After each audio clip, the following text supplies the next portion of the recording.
అలానే Visweswara Rao up to mark పని చేయలేకపోతే ఏం చేస్తారు? ప్రైవేట్ కంపెనీల్లో ఇమీడియట్గా టెర్మినేట్ చేస్తారు. అలాగే ప్రభుత్వ ఉద్యోగులు పనిచేయలేకపోతే ఏం చేయాలి? టెర్మినేట్ చేయాలి. కానీ ఆ సిస్టమ్ లేదు. ఎందుకంటే వాళ్ళకి రక్షణ కల్పించారు ప్రభుత్వ ఉద్యోగులకి. వాళ్ళు పని చేసినా చేయకపోయినా అప్ టు మార్క్ ఉన్నా లేకపోయినా వాళ్ళని కొనసాగిస్తూ ఉంటారు, ప్రతి నెల జీతాలు ఇస్తూ ఉంటారు. కానీ విశాఖ స్టీల్ కంపెనీలో మాత్రం ఉద్యోగులకు భారీగా కోతలు విధించారు. అప్ టు మార్క్ వాళ్ళ పర్ఫార్మెన్స్ లేదు అనేటువంటి ఉద్దేశంతో. మరి ఆంధ్రప్రదేశ్లో ఉన్నటువంటి మిగిలిన ఉద్యోగులకు కూడా ఇదే ఇంప్లిమెంట్ చేయాలా, చేసే అవకాశం ఉందా అనేటువంటి చర్చ ఇప్పుడు మొదలైంది. విశాఖ స్టీల్ ప్లాంట్లో పనిచేసేటువంటి ఉద్యోగుల యొక్క పనితీరు ఆధారంగా వాళ్ళకి 60% నుంచి అనేక రకాలుగా వాళ్ళ యొక్క పర్ఫార్మెన్స్ని బట్టి జీతాలు కట్ చేసుకుంటూ వచ్చారు. ఇప్పుడు అక్కడ ఉన్నటువంటి ఉద్యోగులు మా జీతాలు కట్ అయిపోయినాయి అని చెప్పేసి గగ్గోలు పెడుతూ ఉన్నారు. ఈ మధ్యకాలంలో చంద్రబాబు గారు వైజాగ్ వెళ్ళిన సందర్భంగా పారిశ్రామికవేత్తల సదస్సుకి అప్పుడు విశాఖ స్టీల్ ప్లాంట్ని సైల్లో కలపాలని కొంతమంది, ప్రైవేటైజేషన్ చెయ్యొద్దని చెప్పి ఇంకొంతమంది, విశాఖ ఉక్కు అనేది ఆంధ్రుల హక్కు అని చెప్పి నినాదం ఉంది కాబట్టి అది సెంటిమెంటు, దాన్ని ప్రైవేటైజేషన్ చేయకుండా ఆపండి అని చెప్పి అడిగారు. అడిగినప్పుడు చంద్రబాబు గారి రియాక్షన్ ఏంటో తెలుసా? చేయాల్సిందంతా చేసాం ప్రైవేటైజేషన్ చేయకుండా, కానీ మారాల్సిన ఉద్యోగులు ఈ కంపెనీని కాపాడుకోవాలి, ఉత్పత్తిని పెంచాలి అని మీరు భావించి మీరు పనిచేయండి, దాని లాభాల్లోకి తీసుకెళ్లాల్సిన బాధ్యత మీ మీదనే ఉంది అని చెప్పి ఆయన చెప్పడం జరిగింది. సేమ్ అలాంటిదే ప్రభుత్వ ఉద్యోగులు కూడా ఒకవేళ వాళ్ళు పనిచేయకపోతే ప్రభుత్వానికి చెడ్డ పేరు వస్తుంది, అలాగే ప్రజలకు ఆగ్రహం కలుగుతుంది, ఆర్థిక పరిస్థితి చిన్నాభిన్నం అవుతుంది. ఫలితంగా 1వ తారీఖు జీతాలు రావు. గవర్నర్ దగ్గర మొరబెట్టుకున్నా రావు, లేదంటే రాష్ట్రపతి దగ్గర పోయి మొరబెట్టుకున్నా డబ్బులు రావు. కారణం ఏంటి? ఇప్పటికే అప్పులతోటి ఉంది రాష్ట్రం. తీసుకొచ్చినటువంటి బకాయిలు చెల్లించలేక, జీతాలు 1వ తారీఖు ఇవ్వలేక, సంక్షేమ పథకాలను అమలు చేయలేక ఇలాంటి పరిస్థితుల్లో ఉంది. వడ్డీలు కట్టలేనటువంటి పరిస్థితుల్లో ఉంది. అయినప్పటికీ కూడా ఎవరికి ఇబ్బంది కలగకుండా ఆంధ్రప్రదేశ్ ముఖ్యమంత్రి చంద్రబాబు నాయుడు గారు 1వ తారీఖు జీతాలు ఇస్తున్నారు, పెన్షన్లు ఇస్తున్నారు, సంక్షేమ పథకాలను అమలు చేస్తున్నారు. ఇవన్నీ ఆయన సమన్వయం చేసుకుంటూ వస్తున్నారు. మరి అలాంటప్పుడు ఆయనకి సహకరించకపోతే ప్రభుత్వంలో ఉండేటువంటి ఉద్యోగులు కూర్చున్నటువంటి కొమ్మని నరుక్కున్నట్టు కాదా? అలాంటి పరిస్థితి కనుక కంటిన్యూ అయితే రాబోయేటువంటి రోజుల్లో శ్రీలంక, బంగ్లాదేశ్ ఇలాంటివన్నీ మనం చూస్తున్నాం కదా. అలాంటి సిచ్యువేషనే మనం ఆంధ్రప్రదేశ్లో కాదు ఏ రాష్ట్రంలోనైనా చూడడానికి అవకాశాలు ఉంది.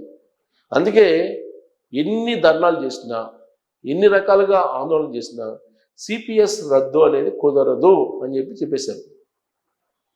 గత ప్రభుత్వం చెప్పింది, ఈ ప్రభుత్వం కూడా చెప్తుంది. ఇప్పుడు 8వ పిఆర్సీ సెంట్రల్ గవర్నమెంట్ వేస్తూ ఉంది.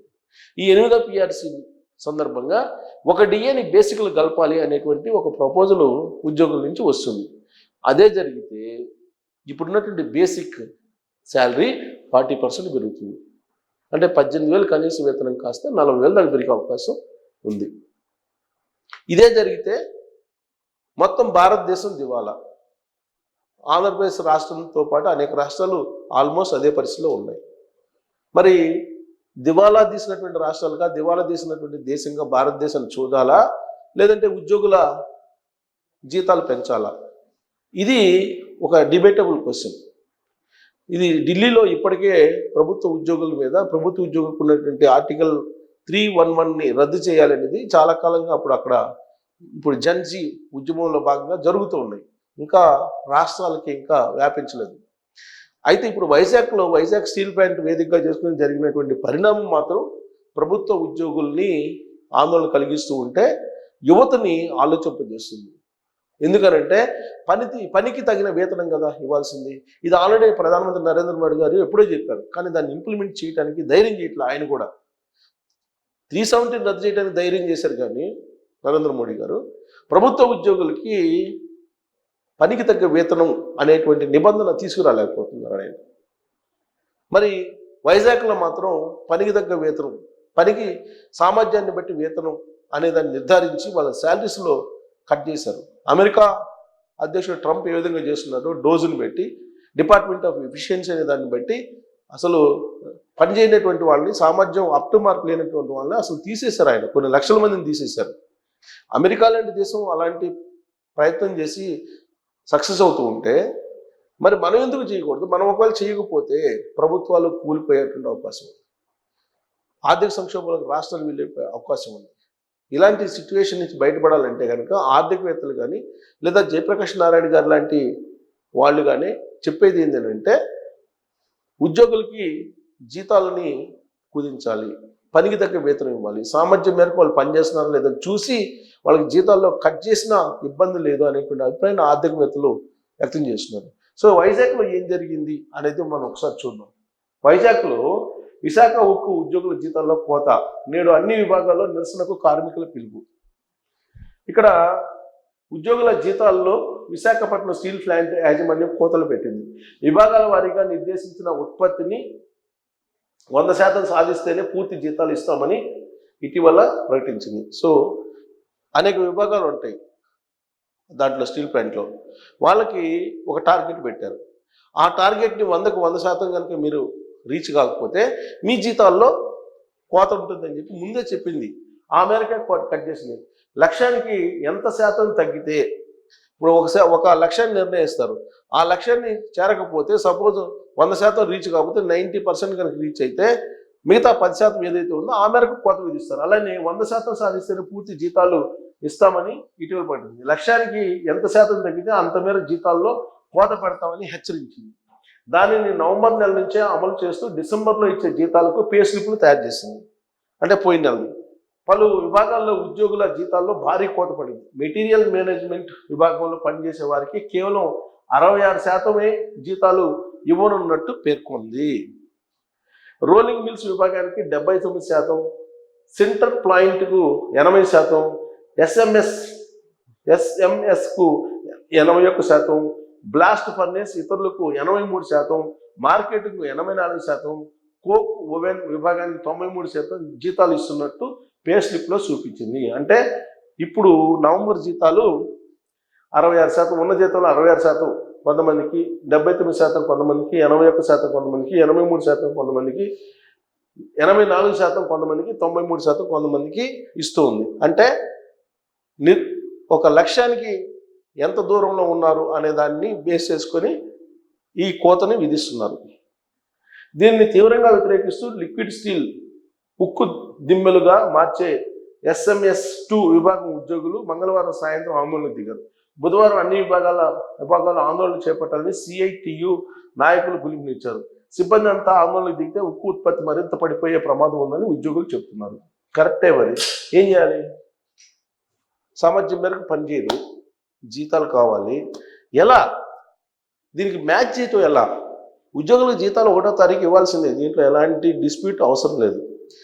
మరి వాళ్ళు పని చేస్తున్నారా లేదా, వాళ్ళు పని ఎంతవరకు చేస్తున్నారు అనేది పర్యవేక్షణ చేయాలి కదా. ఒకవేళ పని చేయకపోతే మరి వాళ్ళకి జీతాలు ఇవ్వమంటే ఇది న్యాయమా? సపోజ్ మీరు ఎవరినైనా ఇంటికి పనికి పిలుస్తారు, పిలిచినప్పుడు ఆ పని సరిగ్గా చేయకపోతే మీరు డబ్బులు ఇస్తారా?